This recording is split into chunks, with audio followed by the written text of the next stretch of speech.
Welcome back to Diplomatic Channel.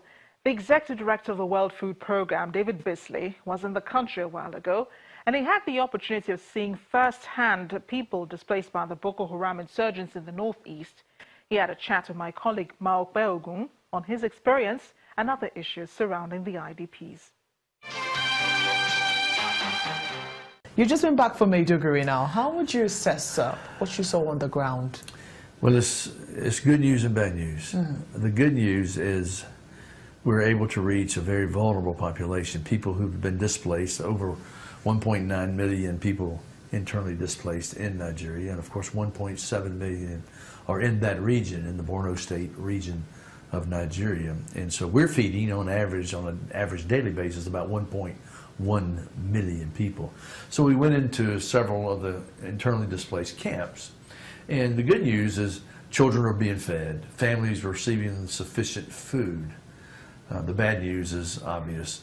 There are a lot of people we can't get to, that we don't have access to. And the other bad news is every father and mother I talk to, they want to go back home. And they're waiting so that there's a secure environment in their home place, because they're sitting in a camp with nothing to do. And I asked them, I said, do you want to go back home? They said, of course we want to go back home. We want to go back to raising our crops and taking care of our children ourselves and not having to depend on others. And I said, well, why are you here? What if we could come up with programs for training and agricultural programs and things that might enhance you when you go back? Would you be interested in that? They said, oh, yes, we would. So they're looking to do anything. But those are the ones that we have access to. And then you've got hundreds of thousands that we don't have access to. Those living in the communities. Those living in the communities, because you understand that you're only able to reach those within the camps. I mean, yes. We understand about 80% of those displaced are actually living within the communities. Are you able to reach out to them? Well, there are those that we don't have access to yet because of security reasons, or there's changing climate, where you've got regions that are flooded that we're having difficulty getting food into. In fact, today we were working on how to change out equipment from the different types of helicopters that might be needed to transport much heavier payloads. A very serious issue. But the security issue is the #1 problem. And when you're dealing with Boko Haram and factions of this nature, it's harm's way for every aid worker that we have. And you know how difficult that is. It's a sad situation, but we are prepared to go everywhere we possibly can get into to help, if it's just one child. Well, so talking about harm's way and, you know, ensuring that your workers have security, there were reports that the WFP was pulling out of Maiduguri and some camps in Maiduguri. Is that still the situation? We've heard these rumors, but we are not pulling out at all. We are hands-on, and I can tell you very clearly that the Borno state government is working and cooperating with us. We have been in constant dialogue with the Nigerian government and the military as well. And I think there's been some mistakes made here or there, but everybody's working together pretty good. I've been impressed meeting with the leadership, met with the vice president, talked with the ministers, the foreign affairs minister. There's a commitment to cooperate. And anytime, as I have a very open, I think, relationship, I said, if we make a mistake, let us know. If you make a mistake, we'll let you know. Well, let's have a collaborative openness so that we can address any problem that comes about.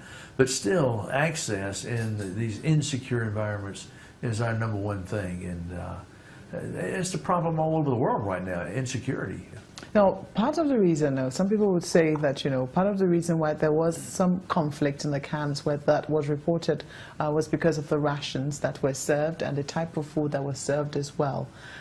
Do you have any challenge? I mean, how often do you encounter challenges in terms of the rations that you can give families for a month and, you know, the type of food that is also served as well? Well, we'd like to be on top of all that. I don't think we've had any serious problems. There's always some concerns, and some of the folks don't get quite some of the types of food that they want. And I think we deal with that as quickly as we can and let the folks know that we're doing the best we can. And anytime they have, as I was meeting with many of the beneficiaries in the IDP camp today, I said, what are some of the things that we can do? I asked some of the mothers, actually many of the mothers, what can we do to enhance? What can we do to strengthen? What can we do to do it better? And the mothers were great. They said, you were doing everything. The fathers, they were the same thing. We were asking them, what else can we do? What can we do better? And you might have a couple suggestions like, well, we like to have more rice and less of this, but these are small matters, but we listen, and when our donors can provide sufficient funds, which is an issue, because as I mentioned, the needs today, we were feeding 80 million people around the world last year, just in 1 year. The demands are now up to 109 million. We're facing the worst humanitarian crisis since World War II. And we're hearing from donors that want to cut back and deal with issues in their home. This is like the United States today is dealing with, a hurricane that hit Houston. That's talking about a hurricane that's hitting Florida, the worst hurricane in Atlantic history. So pressure's all over the world. How do you think that is going to affect your program? I mean, the fact that U.S., one of the biggest donors, if not the biggest, is going to be cutting back on foreign aid. Well, the United States is by far the largest humanitarian donor to the United Nations and all other organizations worldwide, bar none. As to the World Food Program, the United States funds between 30 and 40%, literally over $2 billion. And we've had serious concerns about that, but I have met with a lot of my friends in the United States House and the United States Senate that are the decision makers as to humanitarian aid, foreign aid, and I've gotten incredible commitments. It's amazing with all the division in Washington, D.C., Democrats and Republicans. It seems like they're not getting along on anything, but when it came to hungry children in desperate situations, vulnerable areas, they came together. I think it made them feel good. And so the White House is coming around to understand the importance of humanitarian aid in terms of national and international security. As I've said to my friends in the White House and in Congress, if you cut the World Food Program, be prepared to spend another $500 billion on military operations, because we're the first line of offense and defense for extremism and terrorism, because vulnerable populations will yield if they have to feed their children. And so we want to create an environment such that families don't have to make those difficult decisions, so they can carry on lives as they wish and be in a safe and secure environment. I'm going to ask you about your monitoring process. I mean, there are also concerns when food that is donated freely by the World Food Program, gets into the market, for instance, by officials who are not supposed to be selling them. How do you ensure that, the food is directed to where it's supposed to get to? Well, our monitoring system is the best in the world, clearly. But you always, when you come into an area rapidly where there's war and conflict, and you come in, you're always going to face some issues at the beginning, but we work through it. We make certain that every single bit of food gets into the hands of those that need it. And when we hear anything that's not right, we go in and evaluate, assess, investigate, and do what's necessary. This is an area that we do not put up with whatsoever. Corruption or problems, that's something that is not tolerable. We have zero tolerance for that. So were you concerned about the Human Rights Watch reports that talked about, some officials abusing IDPs, asking them sex for food, and things of the sort? Anytime we get a report of that nature, we investigate it immediately.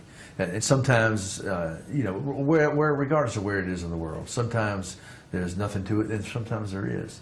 But it doesn't matter to us. If it's a report, we go check it out.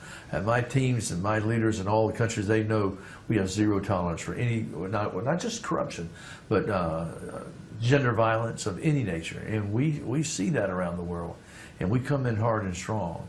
And if it involves government, or if it involves any party of any nature, then we come down as hard as we possibly can.